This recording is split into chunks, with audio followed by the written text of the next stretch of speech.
Hello and welcome back to another video. This is the second one I've done on this, and this is critiquing or offering feedback and advice on my students' photos. So they've submitted some in to me. Some have remained anonymous, others have not, so I'll say their names if they haven't remained anonymous. And as I said last time, these are my students who are all at different parts of their photography journey, and they all have different equipment. So I'm not going to be overly critical, overly harsh, more so just feedback that's going to help them head in the right direction.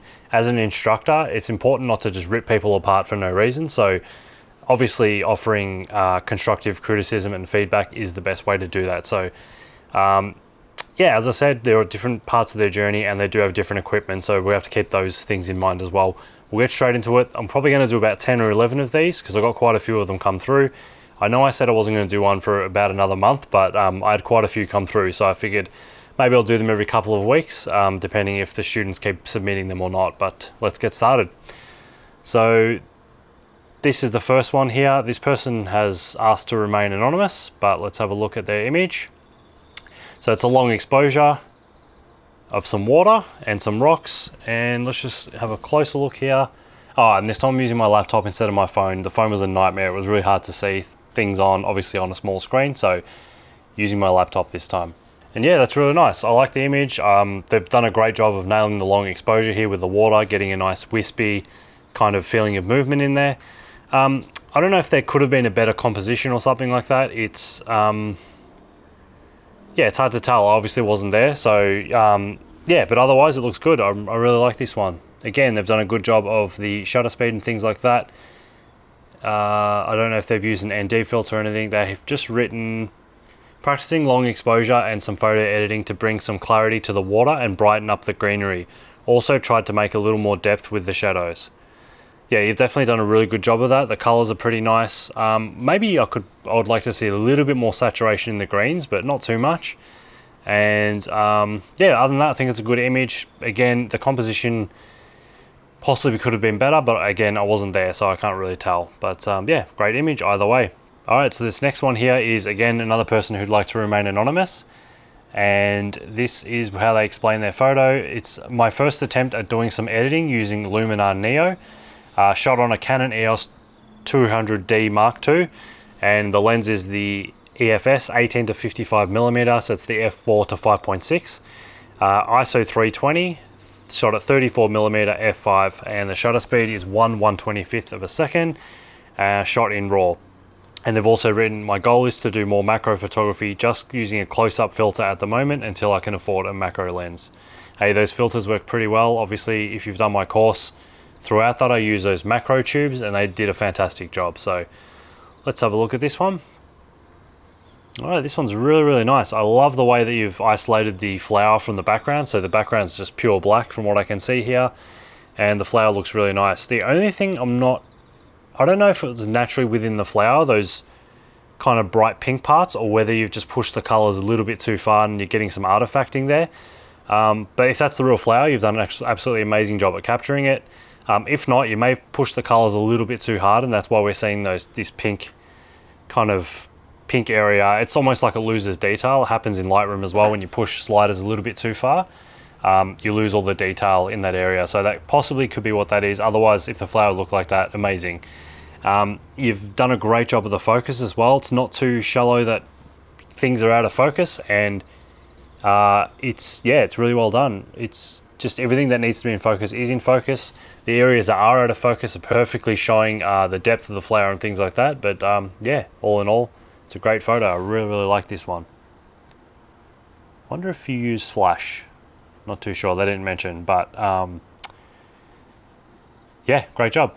All right, this next one here is from Sandy Smith, and their explanation of this photo was, this shot was taken from the 5th floor balcony in Nags Head, NC, USA, which I'm guessing is North Carolina, at sunrise. I used automatic as this was the first trip with this camera. My goal in the course is to learn how to use manual settings. The settings that do show with the photo, so they've shot on auto, but obviously you still get settings. ISO speed 100, f-stop f8, and exposure time 1/250th of a second. Exposure bias is 0, so that's exposure compensation, that's at 0. No flash at 50mm. They adjusted in Lightroom with some minor cropping and adjustments and denoise, but I'm a novice with LR, so I don't use a lot of the features. So those settings are actually perfect, which is why auto sometimes is actually, it does a good job. Sometimes it doesn't, sometimes it does. But yeah, ISO 100, f8, so there's lots of things in focus and perfect exposure time. I think that's beautiful. Let's have a look at the photo. Wow, that's amazing. I really, really like that. Beautiful. I love the colors. I love the reflection of the sun all the way through the water.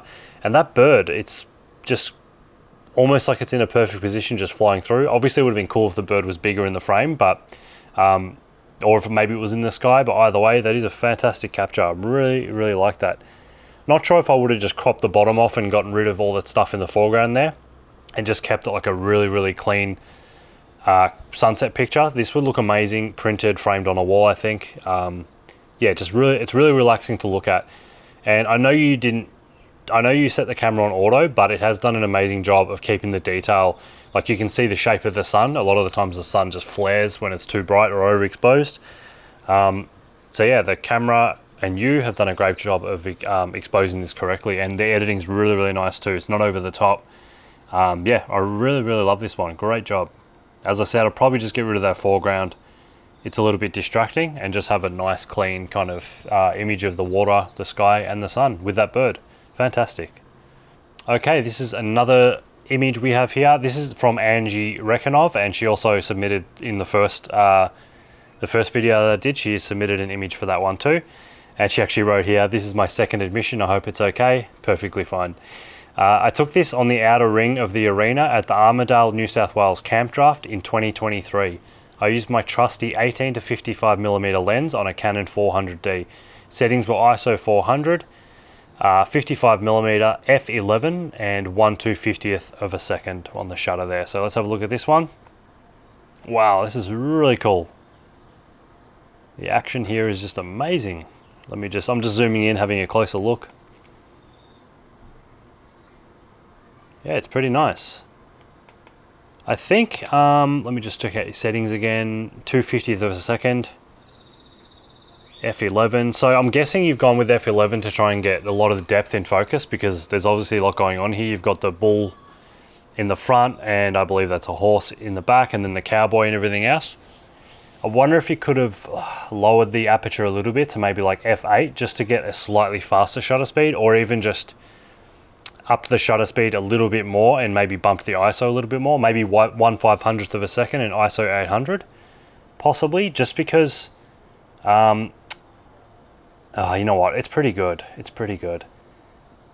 There is some slight motion blur, but for a photo that you probably obviously wasn't planned, you've just sat there and taken this photo as they're riding through, you've done an incredible job. It's really, really hard to kind of guess where they're going to be and things like that. So yeah, it's fantastic.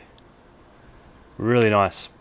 But yeah, there is some slight motion blur on the horse and the rider and a bit of the bull, but the focus, you've done a great job of the focus. It's right on the bull's eyes from what I can see.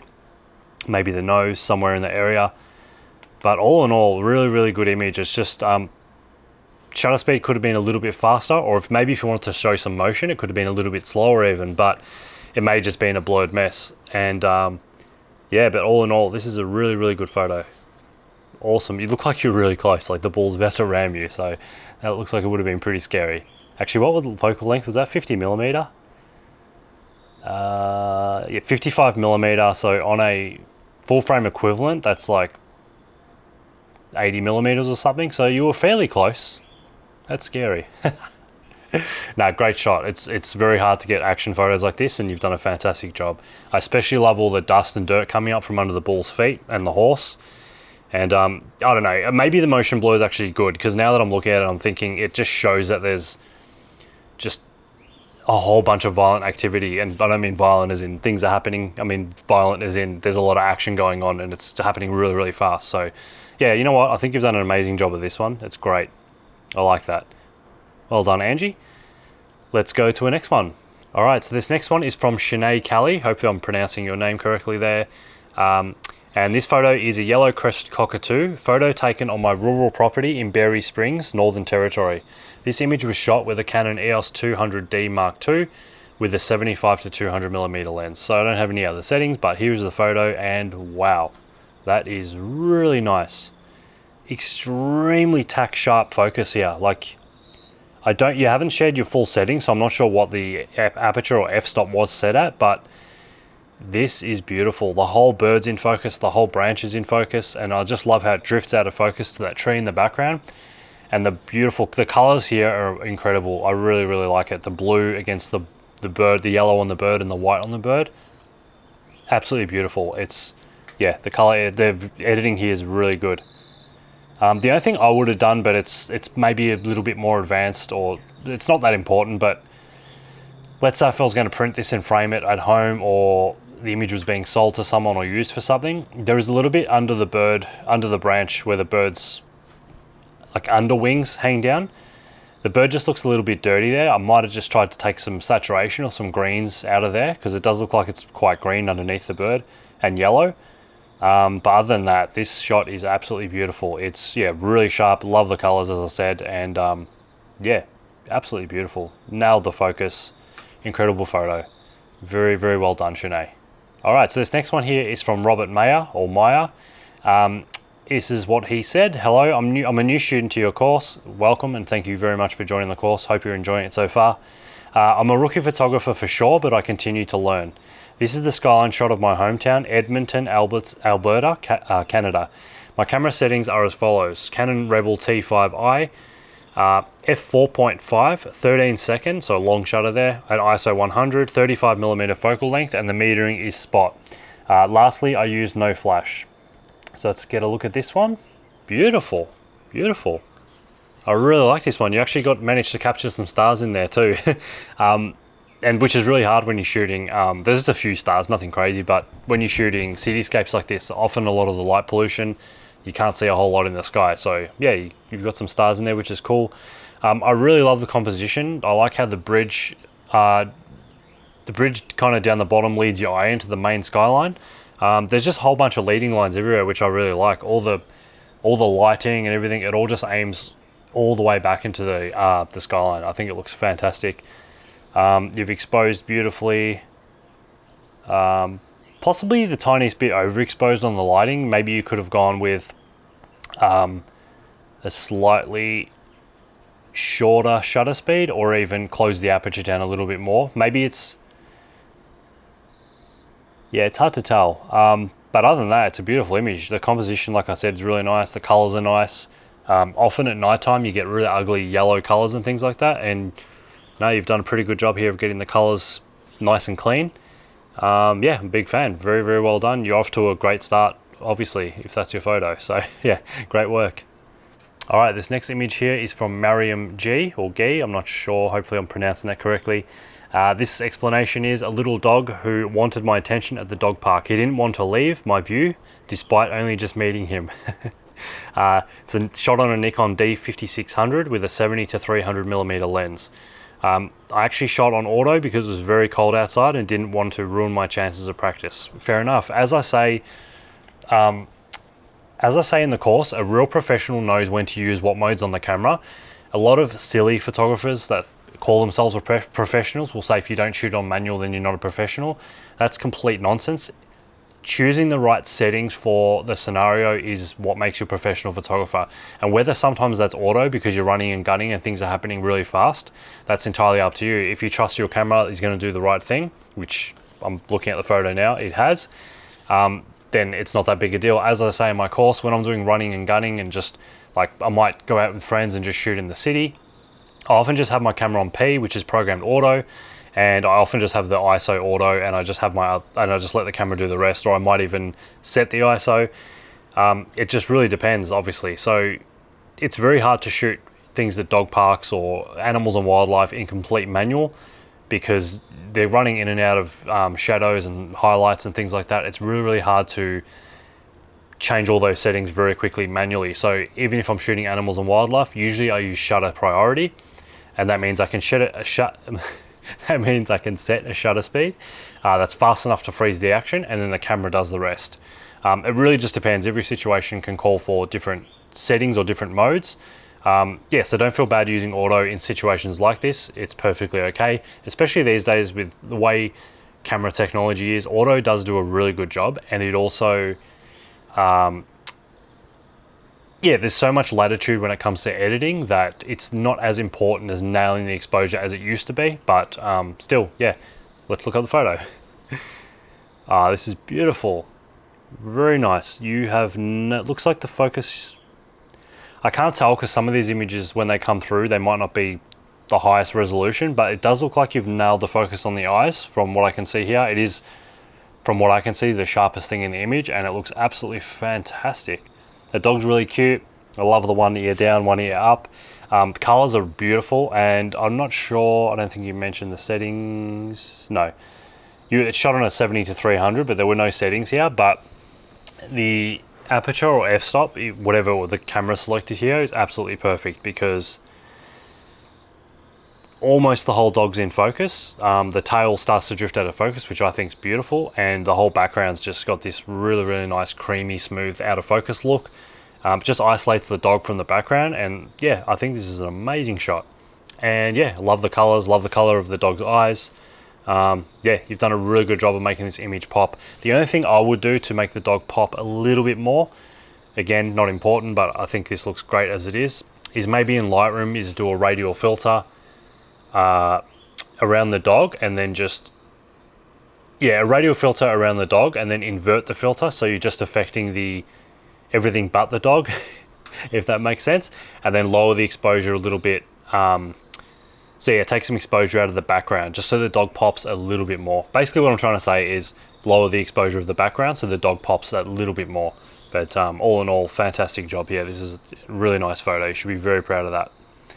Alright, so this next image here is from Valerie Geyser, not sure how to say that, apologies. And there's no explanation for this photo, but we'll have a look straight away. And here it is, another long exposure of a waterfall. And this one looks really nice. There's been no settings mentioned here either, so I'm not too sure what they are, but obviously it's a longer shutter speed, probably using an ND filter, I'd imagine. And you've done a really good job of capturing that wispy water, the movement in the water. It looks beautiful. Really like this. I don't know if the only critique I really have on this, so the colors and everything are beautiful. I think composition's nice. I think maybe there's a little bit too much going on in the foreground. Like not enough going on in the foreground, that I would probably just crop a little bit of the bottom of that photo off, just a little bit. I'm just zooming in on my screen now and kind of looking at it with that bottom cropped, and maybe start with that large chunk of rocks to the left. Maybe start with that somewhere halfway would be the bottom of the image. I don't know, it's really hard to tell, but it's a great photo, really, really nice. Yeah, don't have much to say about this one. I really like this one. I'm a big fan. It's beautiful. Well done. Alright, this next one here is from Sue Urban, and her explanation of this photo was taken with a phone camera, unfortunately, while visiting a friend repairing his antique plane. Nice. Prior to taking the shot, I had already decided it will be great in black and white. My feedback to myself is that I should have taken the whole curve of the cowling, but I did not want all the junk in the background. Alright, let's have a look at this one. This is really cool. I like this. Very cool. I love it. I love it. Compositionally, I can't tell you much because I wasn't there. I don't know what this stuff really looks like in person. And the cowling, I don't know if you're I think you may be talking about the part to the right. Maybe show more of that. This would have also been cool, maybe shot straight on as well. But I think maybe that's what you meant. If you shot it straight on, then you would have revealed a lot of stuff to the side. Maybe there was a lot of junk there, so that makes sense. But all in all, I think this is a beautiful photo. The only thing I would do is maybe it's a black and white. I'd maybe increase the contrast a little bit, add a bit more drama. But other than that, it's a beautiful photo. Well done. Focus, all that kind of stuff looks really nice. Beautiful. Well done, Sue. I'm a big fan of that one. I really like it. Alright, so this next one is from Sam McIntosh, and they've actually attached two photos somehow, even though the form was only supposed to let you attach one. But I'm just going to go with the one they've explained. So this was shot on a Canon EOS 600D with a Sigma 30mm lens, shot at ISO 200, f8 and 1/320th of a second. So good settings there. And it's an old church in Kapunda, SA, which is South Australia. The church is now used by the Kapunda Music Society, where they hold musical theatre. So let's have a look at this one. Beautiful. And this is what I mean by the drama, by increasing contrast in that last image. This is what I mean. This is what, not what it could have looked like, but this is the kind of drama and contrast I was talking about in the last one. Would have looked a little bit better in my opinion. But yeah, this is a really nice image. I like this. This one may be a little bit too far with the contrast, but either way, I think it's a really, really nice image, nicely exposed. Focus is really nice. Yeah, I think it's just an interesting image. I can't see the rest of the church, so I don't know what it looks like, but yeah, that's a great image. One thing you've done really well that it irritates me when I see photos that are done like this sometimes, but the windows level and vertical. A lot of times I've seen photos like this where it's just a close-up of a window like this, but it's like on a bit of an angle, or they've shot it like looking right up, and yeah, it's all over the place. But you've done a really good job compositionally to keep everything kind of level and horizontal. So yeah, fantastic work there. I really like that one. And you know what? They did attach 2 images. I'm just going to do the second one as well, because this is the last one I'm going to do for this video. Let's have a look at this. There's no settings or anything for this, but this is another black and white photo, and this is of a lighthouse, and I think this looks really nice. I love this. I think this works really well in the black and white. The only thing I would have done maybe is pull the highlights down a tad if that was possible. If not, it would have just been another time of day type thing. The light coming from the right side of the lighthouse is pretty harsh compared to the left. But you know what? It also adds drama, and I think adds to the image too. So at the end of the day, all these things I'm saying, art and photography are very subjective. So one thing that I might like, someone could absolutely hate. So it's important when I critique these that you keep in mind that it's my opinion and just what I think would have made a better photo for me. But yeah, I think this is a great photo. Like I said, for me, the highlights are just a little bit too hot, especially that bottom right section of the lighthouse. It almost looks like there's not much detail left there. So yeah, you maybe could have recovered that with the highlight slider in Lightroom, or just maybe underexposed the whole image a little bit more when you were shooting it. Or yeah, another time of day, which isn't always possible. So yeah, all in all, this is a really nice photo. I like this one. Yeah, it's beautiful. All right, so that's going to wrap this one up. Hope you enjoyed this one. Once again, I had a whole heap of fun doing this. And yeah, if you want to learn a little bit more about photography, I'll put a link in the description below. It's my photography course that covers pretty much everything from the basics all the way to really, really advanced stuff such as light painting and macro photography and things like that. I've spent a lot of time putting the course together. It took many, many years to create. And I have looked at a lot of other courses, and I truly believe that my course is one of the best I've ever seen. Just because when I built the course, I really wanted to, when I first started learning photography, I found it a real struggle. I watched a whole bunch of videos, I did some courses in my early days, and just there were so many things missing. I found like, it was almost like they were holding secrets from me. But when I made my course, I wanted to make sure that I just covered as much as I could with everything. So yeah, if you want to learn more about photography, it doesn't matter where you are in your journey, please check out the link below. And if you find it interesting, enroll. It's very, very affordable as well. And yeah, that's about it. Sorry if I'm sweating and seem like I've got no energy. It's really hot. All right, thanks very much for watching, and I'll see you in the next one.